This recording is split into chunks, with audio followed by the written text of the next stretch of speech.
पूरा देश कह रहा है अब की बार, खड़गे जी भी कह रहे हैं। 400 का दावा था जैसे ताकत उनकी विरासत हो, पर 2024 ने याद दिला दिया कुर्सी किराए पे होती है, जागीर नहीं। मोदी जी का तीसरा टर्म तो बन गया, लेकिन जनता ने जोर से सिग्नल दे दिया। और अब आगे क्या होगा? तो सुनिए, पास्ट 1 ईयर में ये डिक्लाइन और तेज हुआ है।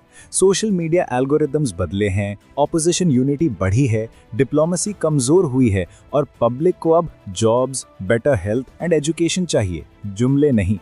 इस डिक्लाइन के पीछे क्या कारण है, आइए एक एक करके चर्चा करते हैं। और हाँ, ये सब डेटा ड्रिवन एनालिसिस है, हवाई प्रोपेगेंडा नहीं। Sources in the description. पहला पॉइंट, एल्गोरिदमिक शिफ्ट्स।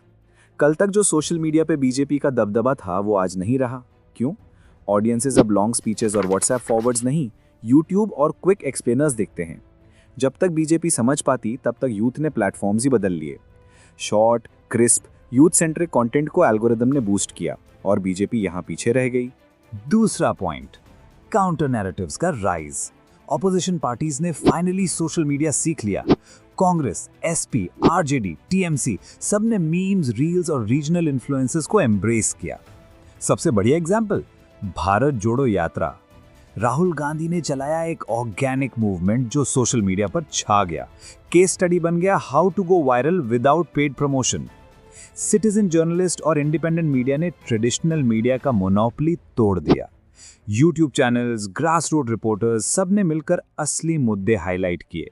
बीजेपी को समझ ही नहीं आया कब नैरेटिव हाथ से निकल गया। तीसरा पॉइंट, ऑथेंटिसिटी डेफिसिट। बीजेपी के इलेक्शन एड्स देखकर लगता था नेटफ्लिक्स ट्रेलर है। AI graphics, drone shots, perfect lighting, बस असली जमीन की कहानी मिसिंग थी।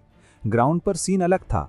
सीएमआई के मुताबिक जून 2024 में अनएम्प्लॉयमेंट 9.2% तक पहुंच गया।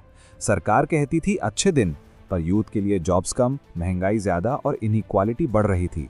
इसीलिए गांव, शहर, कॉलेज से निकले रॉ मोबाइल वीडियोस बिना फिल्टर के असली इश्यूज दिखाते हुए सेंट्रल प्रोपेगेंडा से ज्यादा लोगों को रेजोनेट करने लगे। चौथा point, central agency overreach. ED, CBI, IT, ये सब एजेंसीज को ऑपोजिशन लीडर्स को दबाने के लिए यूज किया गया। और पैटर्न देखिए, वॉशिंग मशीन पॉलिटिक्स, मतलब leaders under probe BJP join करते ही क्लीन चिट पा लेते हैं। फॉर एग्जाम्पल, 2014 में अजीत पवार पर 70,000 करोड़ के इरिगेशन स्कैम के आरोप लगे। 2022 तक प्रोब्स और ईडी के केसेस ने उन पर लगातार प्रेशर बनाए रखा। फिर 2 जुलाई 2023 को उन्होंने रेबल एमएलएस के साथ अपनी पार्टी एनसीपी तोड़कर बीजेपी लेड गवर्नमेंट ज्वाइन की और तुरंत डिप्टी सीएम बने। इसके बाद जल्द ही इन्वेस्टिगेशन स्लो हो गई और कई केसेस वर्चुअली फेड हो गए। ये है क्लासिक वॉशिंग मशीन पॉलिटिक्स, जहां पावर पुरानी गंदगी को धुल देती है।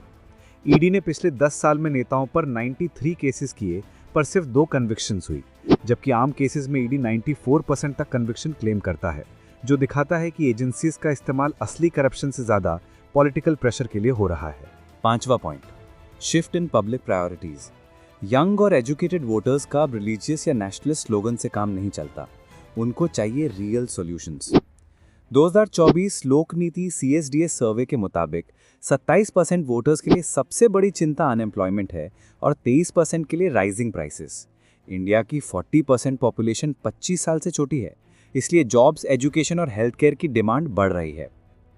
बीजेपी का कैंपेन नेशनलिस्टिक और रिलीजियस थीम्स जैसे राम मंदिर इनॉग्रेशन पर फोकस था, लेकिन ये डिसाइसिव मैंडेट में ट्रांसलेट नहीं हुआ, खासकर उत्तर प्रदेश में, और फैजाबाद यानी अयोध्या की सीट भी बीजेपी हार गई। छठा point, stronger and United opposition. जो ऑपोजिशन कभी डिवाइडेड थी, आज एकजुट है। पप्पू कहे जाने वाले राहुल गांधी की एक कॉम्बैटिव इमेज बन गई है और इंडिया अलायंस ने डिजिटल मोमेंटम को सीट्स में कन्वर्ट किया। स्पेशली उत्तर प्रदेश में बीजेपी को सबसे बड़ा झटका लगा और इंडिया अलायंस 143 सीट से 234 तक पहुंच गई। ये सिर्फ नंबर की बात नहीं, राहुल गांधी ने वोट चोरी और इलेक्शन कमीशन के कॉम्प्रोमाइज होने की बात को पूरे सबूत के साथ हाईलाइट किया और उन्हें ऑपोजिशन लीडर्स का सपोर्ट भी मिला।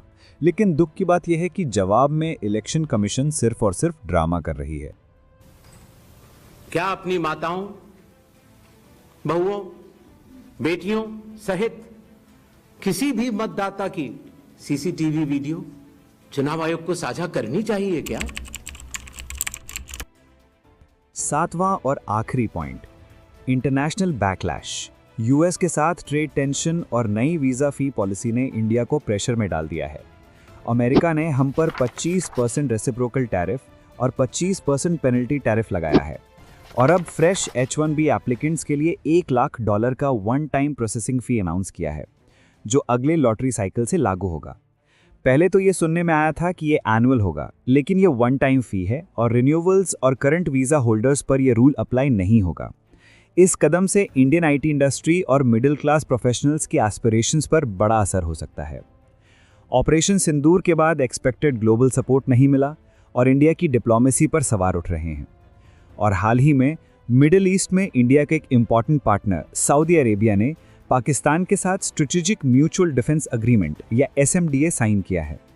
इस अग्रीमेंट के तहत अगर किसी एक पर अटैक होता है तो उसे दूसरे पर भी अटैक माना जाएगा, बिल्कुल वैसे ही जैसे 1971 में सोवियत यूनियन ने इंडिया के लिए सिक्योरिटी अश्योरेंस दी थी। तो अब तक हमने देखा कैसे ये सारे पॉइंट्स बीजेपी को पिंच कर रहे हैं। ये सिर्फ पास्ट की कहानी नहीं है, बल्कि आगे का सिग्नल भी है। अब सबकी नज़र है एक ऐसे मैदान पर जो ये डिसाइड करेगा कि ये डिक्लाइन टेम्परेरी है या परमानेंट। बिहार। नवंबर के इलेक्शंस बीजेपी के लिए लिटमस टेस्ट बन सकते हैं। अगर एनडीए यहाँ मेजॉरिटी खो देती है तो सेंट्रल कोएलिशन पर भी सीधा असर हो सकता है। मोदी सरकार की स्टेबिलिटी क्वेश्चन मार्क बन जाएगी।